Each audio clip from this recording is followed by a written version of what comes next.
Suite à la crise sanitaire mondiale du Covid-19 et à la pénurie de masques, les associations Cabardoc, Village Titan au port et Farfar à la rivière des Galets se sont mobilisées pour confectionner des masques bénévolement. Plus de 3000 masques ont donc été fabriqués au mois de mai suite à cette action avec le soutien de la ville du port pour que la vie collective puisse continuer de fonctionner. Radio Babouk vous propose donc une série d'interviews des personnes ayant confectionné ces masques. Tout de suite, on écoute les rediffs de ces interviews sur Radio Babouk. Bonjour à tous les auditeurs de Radio Babouk, on continue cette journée spéciale action solidarité au port. On est juste à côté des ateliers de confection de masques. Des associations, des bénévoles qui se sont réunis pour confectionner des masques pour faire face à la pénurie et permettre au service de la mairie de fonctionner pour le déconfinement et que pour pouvoir simplement continuer de travailler et d'assurer les services à destination de la population. Donc on est avec nous deux personnes récemment reconverties en couturières. Donc bonjour Sandrine. Bonjour. Et Gisèle. Bonjour. Voilà. Donc est-ce que vous pouvez nous parler un petit peu de vous, Sandrine? Vous êtes une travailleuse associative, une bénévole. Dans votre vie d'avant, vous faisiez quoi? Je suis à la DEH, Direction Épanouissement Humain. Donc, je fais de l'événementiel, on traite l'événementiel et la planification sportive.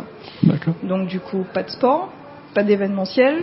Je suis là depuis le début de la mise en place de la confection des masques, donc en tant que bénévole. D'accord. Voilà. Parfait.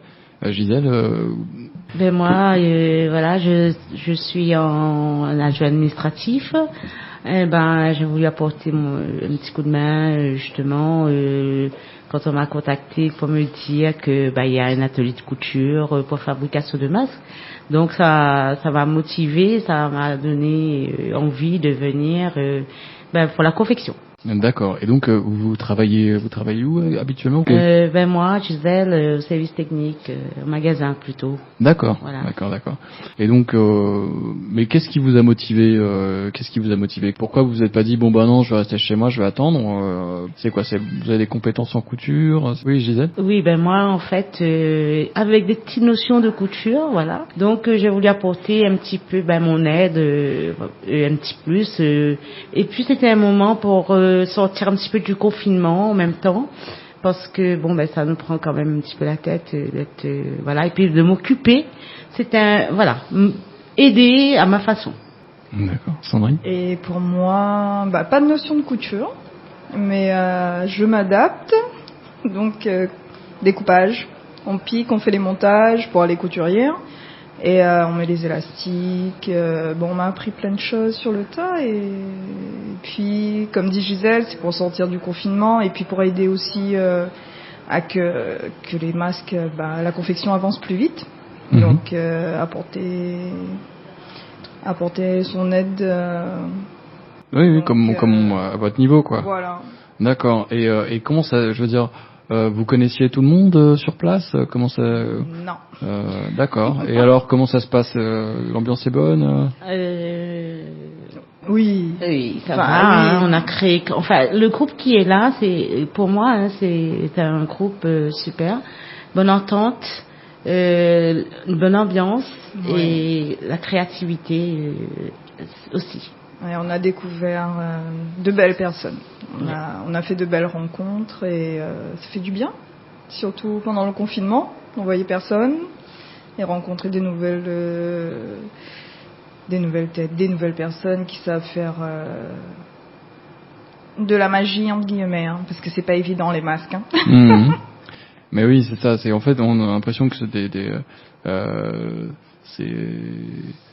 d'autres choses qui relient les gens dans ce type d'action. On est sur du bénévolat, sur du volontariat du moins, et du coup les gens qui sont là font tous un effort, ont tous envie de personne n'est obligé, quoi. Donc non, effectivement, et en fait c'est plus aider, apporter un petit plus à des gens qui savent vraiment code, et puis en même temps pour la population, pour les employés, le communal. Donc c'était un moyen d'apporter mon truc quoi en fait. Et puis ça fait du bien moralement ça fait de du se bien, dire qu'on vrai. a mis la main à la pâte. Oui, c'est ça. En fait, dans une situation sanitaire comme celle-là, qui est fortement marquée par l'impuissance, on comprend pas trop ce qui nous arrive. Oui. Tout d'un coup, vous êtes dans l'action, vous faites des choses et vous luttez contre ce virus, puisque finalement c'est un des outils principaux de la lutte contre ce Covid-19. Mais globalement, alors on a une crise sanitaire donc à La Réunion, en France, en Europe, dans le monde. Donc c'est complètement inouï comme situation. Quel regard vous portez là-dessus? Comment est-ce que vous avez vécu ça, Gisèle? Pour moi, c'était une expérience vraiment, parce que on n'a pas connu jusqu'à maintenant ce genre de situation, donc pas évident. Je pense que les gens doivent prendre un peu plus conscience de ce qui s'est passé là, et parce que on peut s'attendre au pire, on ne sait pas, mais voilà, il faut quand même se poser pas mal de questions, que ce soit au niveau de l'entretien, corporel et de la maison. Ça nous a permis aussi d'être un peu plus propre, je crois. Ah oui. Ah oui. Pour moi, parce que au moment du confinement, on peut trier, débarrasser, nettoyer à fond quoi en fait la maison. Et là on se rend compte que mine de rien, après quand on travaille, on n'a pas tous les jours non plus le temps de faire. Et quand arrive le week-end, on essaye d'en profiter au maximum de notre week-end. Mais au fur et à mesure que ça passe, on se rend compte que quelque part, il y a pas mal de choses à faire. Et puis voilà. Sandrine, vous avez fait le ménage de printemps aussi? Oui. Oui, un petit peu de ménage de printemps, mais c'est surtout de prendre conscience qu'il faut apprendre à vivre autrement aujourd'hui. Avec les gestes barrières, ça va pas s'arrêter.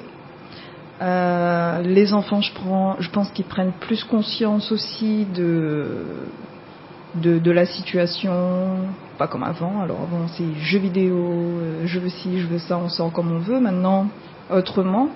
Et aussi quelque chose d'important, c'est qu'aujourd'hui tout le monde est égal. Il y a pas au niveau social, cette maladie elle touche tout le monde. C'est pas parce que t'es plus riche ou plus pauvre. Elle touche tout le monde, donc faut se serrer les coudes. Faut apprendre à vivre autrement, à être solidaire entre nous. Ouais. Voilà. Solidaire. C'est surtout ça. Bon, les leçons du Covid-19. Ouais. Et oui. Bon. C'est une bonne leçon quelque part. Ah, oui. Oui, on en a sûrement besoin pour ce fameux monde d'après, puisque on parle de après un choc pareil, on espère que les choses vont aller en s'améliorant. Il faut pas oublier, quoi. Même si c'est passé, il faudra pas oublier cette crise sanitaire. Il faut être toujours aux aguets en fait, attendre à ce qui peut nous retomber dessus. Donc quelque part, il faut toujours attendre. Être prêt. Être prêt. Ouais. Non, oui, c'est sûr que là, c'est le début. Ça sonne comme le début d'une suite de crises à venir. Au vu de la maltraitance qu'a subi notre planète pendant toutes ces dernières années. On va pas regarder dans la boule de cristal, on espère que tout ira bien, mais on a de quoi se poser des questions. Tout à fait. Voilà, merci beaucoup mesdames. Merci à C'est vous. moi qui vous remercie. Et puis merci à tous les auditeurs de Radio Babouk qu'on salue à La Réunion et partout dans le monde, puisqu'on est sur internet et qu'on nous écoute jusqu'en Irlande. Salut aux Réunionnais de l'Irlande ou aux Irlandais. Bonjour Salut à vous. Voilà, et en Belgique aussi. Vous êtes géolocalisés. On sait où vous nous écoutez. Enfin, on n'a pas l'adresse, c'est vraiment, on a des points sur une carte à peu près, c'est très vague. Voilà. Et merci à Radio Babouk. Merci à vous et Radio Babouk. Merci encore. Très bonne journée. Restez connectés.